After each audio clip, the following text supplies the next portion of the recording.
Hello friends. तो आज की इस वीडियो में हम लोग पिछली कक्षा में जहाँ पर समापन कर चुके थे उससे आगे की चर्चा करेंगे। तो पिछली वीडियो में हम लोग ये सब का चर्चा कर चुके थे। ठीक है। तो आज की इस वीडियो में हम लोग चर्चा करेंगे यूक्लिड विभाजन एल्गोरिदम का। ये होता क्या है? यूक्लिड विभाजन एल्गोरिदम।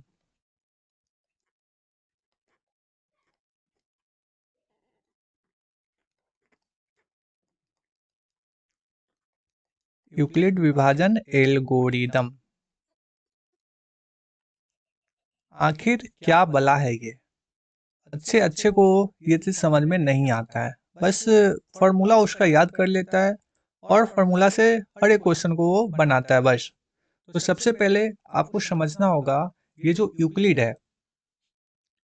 है ये हमारे वैज्ञानिक का नाम है जिन्होंने इस प्रोसेस को दिया।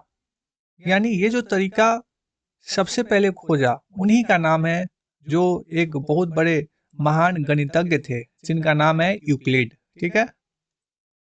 और विभाजन विभाजन क्या होता है? विभाजन आपने सुना होगा। विभाजन का अर्थ होता है, आप सिंपल भाषा में समझे तो भाग देना, विभाजित करना। विभाजन उसी को कहते हैं। और एल्गोरिदम क्या होता है? एल्गोरिदम एक प्रोसेस होता है, एक तरीका होता है, उसी को हम लोग एल्गोरिदम कहते हैं। ठीक है। हर एक चीज आप लोग समझ चुके हैं। आखिर ये क्या भला है? सबसे पहले एक सिंपल भाग से हम लोग समझते हैं। अगर एग्जाम्पल ले तो यहाँ पे 3 और यहाँ पे चाहे तो ले सकते हैं हम लोग 13। ठीक है। अगर भाग देंगे तो 3 चौका 12 और इधर हमारा शेषफल बचेगा 1। ठीक है। इसको दोस्त मेरे हम लोग कहते हैं शेषफल और इसको कहते हैं हम लोग भागफल और इसको कहते हैं हम लोग भाज्य और इसको कहते हैं भाजक। ठीक है। और अगर हम लोग इंग्लिश में बात करें तो इसको हम लोग इंग्लिश में बोलते हैं रिमाइंडर। रिमाइंडर और इसको हम लोग बोलते हैं इंग्लिश में डिवीजर यानी कि भागफल। ठीक है। सॉरी, डिवीजर यानी भाजक, इसको हम लोग बोलते हैं डिवीजर। और इसको हम लोग बोलते हैं डिवाइडेंड। डिवाइडेंड ये हो जाएगा हमारा END। और इसका बात करें तो हम लोग बोलते हैं कोसेंट यानी भागफल। ठीक है। आपने एक फॉर्मूला पढ़ा होगा, अगर आपको याद हो तो मैं थोड़ा सा आपको याद दिलाना चाहूंगा।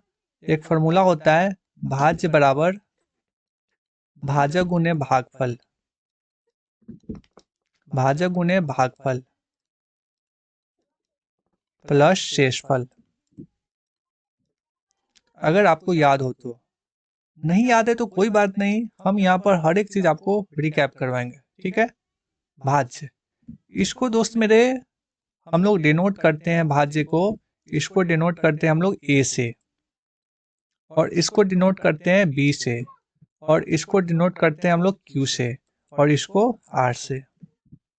और यही एक फॉर्मूला तैयार होता है A बराबर BQ और प्लस R। यहाँ पे लिखे तो A बराबर BQ प्लस R, एक फार्मूला तैयार होता है। और इसी फार्मूला के तहत हमारे जो यूक्लिड महान गणितज्ञ है वही एचसीएफ निकालने का तरीका देते हैं। यूक्लिड विभाजन एल्गोरिदम से हम लोग क्या निकालते हैं? एचसीएफ निकालते हैं। और वही वो तरीका देते हैं जिनका वो नाम रखते हैं यूक्लिड विभाजन एल्गोरिदम। और कुछ विशेष नहीं है इसमें, बस इतना याद रखिए कि ये जो यूक्लिड विभाजन एल्गोरिदम तरीका है, एक तरीका है जिससे हम लोग एचसीएफ निकालते हैं। ठीक है। और कैसे निकालते हैं? जैसे में मान लेते हैं हम लोग कोई संख्या लेते हैं। हम लोग चाहे तो एक संख्या ले सकते हैं, बात करें तो 12 और 16, ये हमारा एक संख्या है। इसका हम लोग एचसीएफ कैसे निकालेंगे? सबसे पहले जो बड़ा संख्या होता है उसको हम लोग ए मानते हैं, यानी ए बराबर हो जाएगा 16 और बी बराबर हो जाएगा 12। जो सबसे बड़ा संख्या होगा उसको हम लोग ए मानेंगे और जो सबसे छोटा संख्या होगा उसको हम लोग बी मानेंगे। सबसे पहला तरीका, आप चाहे तो आप इस तरीका से भी याद रख सकते हैं, यानी जो बड़ा होगा उसको हम लोग ए मानेंगे और जो छोटा होगा उसको हम लोग बी मानेंगे। इतना सबसे पहले आपको याद रखना है, ठीक है। उसके बाद हमारा फॉर्मूला होता है, यहाँ पे लिखेंगे यूक्लिड विभाजन एल्गोरिदम से। ये लाइन आपको लिखना है यूक्लिड विभाजन एल्गोरिदम से, ठीक है। इस लाइन को आपको खुद से कर लेना है। उसके बाद सबसे बड़ा संख्या, फॉर्मूला क्या होता है इसका, ए बराबर बी क्यू प्लस आर, और ए की जगह पे हम लोग ए का वैल्यू रखेंगे, बी की जगह पे बी का वैल्यू रखेंगे और फिर भाग देंगे, यानी 16 में 12 से भाग देंगे, ठीक है। भाग देंगे तो एक बार में और हमारा शेषफल बचेगा 4। और इसी चीज को हम लोग यहाँ पे लिखेंगे, क्यू के जगह पे 1 और शेषफल के जगह पे 4, ठीक है। और फिर ये जो 12 है इसको हम लोग उठा के यहाँ पे ले आएंगे और फिर ये जो शेषफल है इसको उठा के हम लोग यहाँ पे ले आएंगे और फिर भाग देंगे, तो हमारा भाग 3 बार में पूरा पूरा कट जाएगा और शेषफल हमारा क्या बचेगा, 0। और यहाँ पर जो वैल्यू आएगा 0 शेषफल बचने के बाद, वही हमारा क्या होगा, वही हमारा एचसीएफ होगा, ठीक है। तो इसका एचसीएफ कितना हो जाएगा, इसका एचसीएफ हो जाएगा दोस्त मेरे 4 और यही इसका आंसर हो जाएगा। यानी ये यूक्लिड विभाजन एल्गोरिदम क्या है, एक तरीका है एचसीएफ निकालने का, और जैसा कि उस तरीका को अप्लाई करके हम यहाँ पर एचसीएफ निकाल चुके हैं। बड़ी आसान तरीका है और इस तरीके का क्वेश्चन एक्सरसाइज में बहुत सारा है और आपके एग्जाम में 2 नंबर का क्वेश्चन ये पूछा जाता है।